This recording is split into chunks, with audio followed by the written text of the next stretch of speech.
ณตอนแรกของวันที่15ธันวาปี2025ที่ผ่านมานี้ที่หอประชุมห้องการบ้านใหญ่นำเกิ้งใหม่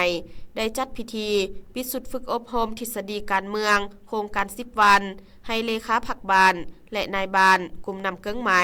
ภายหลังที่ได้ดำเนินมาเป็นเวลา7วันโดยให้เกียรติเข้าร่วมเป็นประธานของสหายอุ่นคำธรรมเลิศกรรมการพรรคแขวงเลขาพรรคเมือง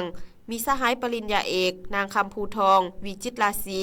กรรมการพรรคแขวงหัวหน้าโรงเรียนการเมืองการปกครองแขวงมีคณะรับผิดชอบสุดฝึกอบรมพร้อมด้วยนักสัมมนากรเข้าร่วมในพิธีปิดสุดฝึกอบรมสหายปริญญาโทอุ่นคำสอนลาวคณะรับผิดชอบคันแขวงได้ผ่านบทสรุปการฝึกอบรมทฤษฎีการเมืองโครงการ10วันเลขาหน่วยพักนายบานสุทธิศรีของเมืองตนเพิงผ่านการฝึกอบรมบำรุงยกระดับทฤษฎีครั้งนี้เฮ็ดให้นักสัมมนากรสามารถเสื่อมซึมได้ทางด้านทฤษฎีการเมืองและการปกครองแนวทางภาครัฐเกี่ยวกับเวียกงานภาคพนักงานเวียกงานเศรษฐกิจและวัฒนธรรมสังคมมีความรับรู้และเข้าใจเกี่ยวกับบทบาทของพรรคประชาชนปฏิวัติลาวบทบาทของการจัดตั้งพรรคแต่ละคันมีความเข้าใจโดยพื้นฐานและหูใดสิทธิหน้าที่ภาระบทบาทของตนเองสามารถกำไดเนื้อในทฤษฎีและสามารถนำเอาพฤติกรรมการเคลื่อนไหวตัวจริงมาสมเทียบใส่ทฤษฎีได้เป็นอย่างดีจากนั้นสหายปริญญาเอกนางคำภูทองวิจิตรราศี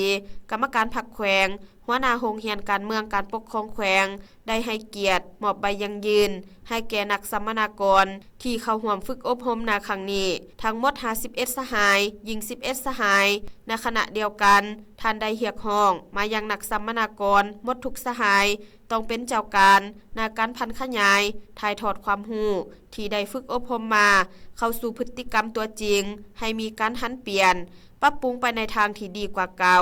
ต้องเป็นเจ้าการสืบต่อฝึกฝนหล่อล้อมตนเองด้านความรู้ความสามารถแบบแผนวิธีเฮ็ดเวียกเพื่อนำพาบ้านให้มีการพัฒนาในทุกด้านเอาใจใส่มุนใส่ทฤษฎีและแนวทางเป็นทิศสีนำแต่ต้องมุนใส่อย่างมีไหวพริบเพื่อหลีกเลี่ยงข้อผิดพลาดต่างๆที่อาจจะเกิดขึ้นณต่อหน้าตอนท้ายสหายอุ่นคำธรรมเลิศกรรมการพรรคแขวงเลขาพรรคเมือง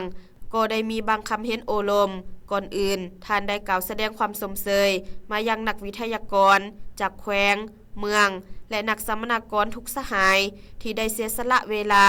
และได้สุมสติปัญญาใส่ในการซิดสอนบทเรียนเพื่อให้นักสัมมนากรได้เรียนรู้เสื่อมซึมระเบียบคุ้มครองตามนโยบายของพรรครัฐที่วางออกในการพัฒนาพื้นฐานโครงหลังบ้านก็คือเมืองเข้าในการสร้างสาพัฒนาเศรษฐกิจสังคมพร้อมเดียวกันสหายยังได้เรียกร้องมายังนักสัมมนากรที่เข้าร่วมการฝึกอบรมในครั้งนี้จงนำเอาบทเรียนในครั้งนี้ลงเผยแผ่อยู่หากฐานบ้านนำใส่เข้าในเวียกงานตัวจริงให้เกิดประโยชน์อันสูงสุด